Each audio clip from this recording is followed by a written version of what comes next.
तिलेश्वर सिंह है मेरा नाम। मेरे को सपोर्ट इंडिया में एनजीओ के तहत लाया गया था। पहले बताया गया कि ये एक एनजीओ संस्था है, इसपे आपको पहले 875 रुपए का डोनेशन है, तो 75 रुपए को डोनेशन बताया गया और 800 मेंबरशिप चार्ज है। ऐसा बता करके इस संस्था में मेरे को मेंबरशिप मतलब ज्वाइनिंग कराया गया। तो ये बताया गया कि आपको इस संस्था में आने के बाद कुटीर उद्योग का काम करना है ना। आपको जैसा समाज के लोगों को, कई लोगों को आजकल बेरोजगारी इतना है कि नौकरी मिलना इम्पॉसिबल हो गया है, तो आप अपना स्वयं का एक व्यवसाय कर सकते हैं। दोना पत्तल बनाना हो गया, ये सब डिटर्जेंट वगैरह बनाना, प्रोडक्ट जो है संस्था की ओर से दिया जाएगा, उसको आपको मैन्युफैक्चरिंग करके आपको स्वयं उसको बनाना है और संस्था जो है उसको स्वयं खरीद लेगी। ऐसा बता के हमको लाया गया, 10 लोगों का एक समूह भी बनाया गया। इसके बाद हमें ये प्रलोभन दिया गया कि इसमें एक ब्लॉक प्रभारी का एक पोस्ट है, जिसको लेने के लिए आपको 1,55,500 रुपए से लेकर अमाउंट जो है इस संस्था में जमा करना है। क्या मतलब वो 1 लाख से पैसा ब्लॉक प्रभारी का पोस्ट है, 1,55,000 रुपए उस पोस्ट को लेने के लिए आपको, मतलब रिश्वत था कि वो क्या था? वो ब्लॉक प्रभारी पोस्ट के लिए ये बताया गया कि आपको देना पड़ेगा उस पोस्ट को पाने के लिए, है ना। क्या घूस के रूप में? हाँ, वही, उतना जानकारी नहीं था हमें कि घूस के रूप में ले रहे हैं कि क्या के रूप में ले रहे हैं। हमें बस इतना कहा गया कि जो ब्लॉक प्रभारी का पोस्ट है उसके लिए आपको इतना अमाउंट देना पड़ेगा। ब्लॉक प्रभारी के पोस्ट के लिए क्या बोल रहे हैं? तनख्वाह कितना बताया था इस पोस्ट के लिए तनख्वाह हमें बताया गया शुरू में 76,000 से लेकर 1 लाख रुपए तक का। तो हमने भाई इनको दिया कैश में, बहुत लोग ने दिया। और इस संस्था में आने के बाद हमें ये पता चला कि ये लोग जो है किसी से 1,55,000 लिए हैं, किसी से 2.5 लाख लिए हैं, किसी से 20,000, किसी से 50,000, सभी लोग से अलग अलग अमाउंट लिया गया है। तो हमें एहसास हुआ और 1 महीना होने के उपरांत ही तुरंत हमें ये कहा गया था कि आपको 1 महीना जैसे ही होगा आपको बिना काम के पैसे आपके खाते में दिए जाएंगे, है ना। आपको अपने ब्लॉक में सिर्फ 1 से 2 बार जाना है और ब्लॉक में जाने के बाद ये कहा गया था कि आपको वहां जाकर कंबल बांटना है और कुछ कीटनाशक दवाइयां जो है अब संस्था जो प्रोवाइड कराएगी उसको आपको बांटना है वहां अपने ब्लॉक में। तो आज तक इतना दिन हो गया, ना तो हमें किसी प्रकार का आदेश दिया गया, ना कोई ज्वाइनिंग लेटर दिया गया और ना ही किसी प्रकार का कोई सूचना दिया गया है और ना ही किसी प्रकार का कोई पेमेंट मिला है 1 रुपए का। तो हमें इतने दिवस हो गए, एहसास हुआ कि हमारे साथ धोखाधड़ी हुआ है। दरहीपारा में है सर उनका कार्यालय, हमने वहीं जाके पैसा कैश में दिया था। कितने लोग होंगे लगभग जो लोग पैसा? इसमें अभी ब्लॉक प्रभारी के पोस्ट के लिए ही अभी 200 लोगों से करीबन ऐसा हुआ है सर। अभी इनका करीबन 5-7 करोड़ से प्लस ही होगा सर, कोई अनुमानित नहीं है, कई क्षेत्रों में है।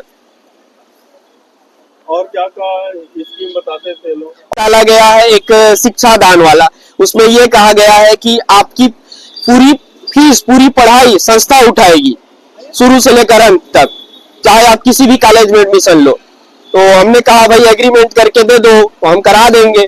तो हमारे एक मित्र के पास गए थे, जो व्यक्ति गए थे उनसे पूछा कि आप एग्रीमेंट कौन करेगा, तो उन्होंने कहा संस्था करेगी। हमने कहा भाई संस्था को हम थोड़े जानेंगे, आप एग्रीमेंट करके दो। तो उन्होंने इसके लिए साफ मना कर दिया।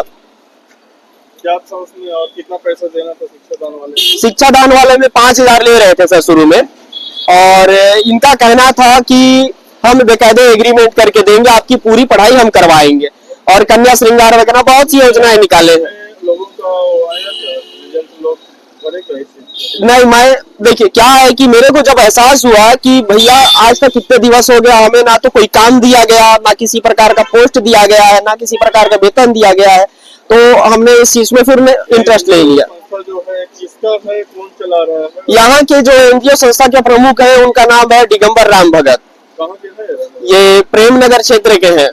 ये हाँ, शासकीय पद में है, ये सचिव है, ग्रामीण सचिव जी। अभी हमने एसपी कार्यालय में दिया था सबसे पहले, उसके बाद एसपी कार्यालय सर के द्वारा वो हमारा जो रिपोर्ट है वो गांधीनगर थाने में गई थी। तो गांधीनगर थाने में हमने बयान भी दिया, तो वहां थाने में गए जब, तो वहां कोई कार्रवाई नहीं हो रहा था सर, हमारे केस को दबा दिया जा रहा था, वहां हमसे समझौता कराया जा रहा था। चूंकि हमने एसपी कार्यालय सर में जो हम आवेदन दिए उसमें बेकायदे लिखा हुआ है कि संस्था के बारे में जांच होनी चाहिए पूर्ण रूप से। तो वहां पुलिस वाले सर हमसे ये बोलने लगे कि आप कंप्लेन मत करिए, अभी हम आपका पैसा रिटर्न करवाने की पूरी कोशिश करेंगे। तो हमने भाई कहा कि इतने लोगों के साथ ऐसा जब ठगी हुआ है तो आप जांच कराइए कि हमारा पैसा आखिर में गया कहाँ है एक्चुअल में। तो इस विषय में अभी तक कोई कार्यवाही नहीं हुआ है सर थाने के द्वारा। सपोर्ट इंडिया डेवलपमेंट कंपनी के द्वारा, फर्जी संस्था के द्वारा, एनजीओ के द्वारा, और उसके संचालक दिगंबर राम भगत, जो शासकीय नौकरी में रहते हुए जो सचिव का पद में है, वर्तमान में वो प्रेमनगर ब्लॉक में पदस्थ है, उसके द्वारा ब्लॉक प्रभारी सपोर्ट इंडिया का एनजीओ संस्था के द्वारा ब्लॉक प्रभारी के पद पर नियुक्त किए जाने के एवज में एक एक लोगों से 1,55,000 रुपया और किसी किसी व्यक्ति से 3 लाख, 4 लाख, 2.5 लाख, किसी से 50, किसी से 20, ऐसे करके 200 से 300 लोगों से नौकरी लगाने के नाम पर ठगी किया। जब 6 महीना घूम लिए, उसके साथ रह लिए, कोई वेतन नहीं मिला, कोई नौकरी नहीं मिला, कोई नियुक्ति पत्र नहीं मिला, तब हितग्राही परेशान होकर उससे पूछताछ करना शुरू कर दिया। हम जो इतना पैसा लगाए, इतने महीनों से आपके साथ घूम रहे हैं, 1 रुपया सैलरी नहीं मिल रहा है, नियुक्ति पत्र भी आपने नहीं दिया, हमारा पैसा आप वापस करें। तब उन्होंने टाल मटोल करना शुरू कर दिया। और उक्त संबंध में कुछ ग्रामीणों के द्वारा जो है वो शिकायत आवेदन दिया गया था। शिकायत आवेदन की जांच जो है वो गांधीनगर से करवाया गया। इसमें की घटना स्थल जो है वो थाना मणिपुर क्षेत्र का है और थाना मणिपुर में जो है थाना प्रभारी को आज ही उसमें वैधानिक कार्रवाई करने के लिए निर्देशित किया गया है।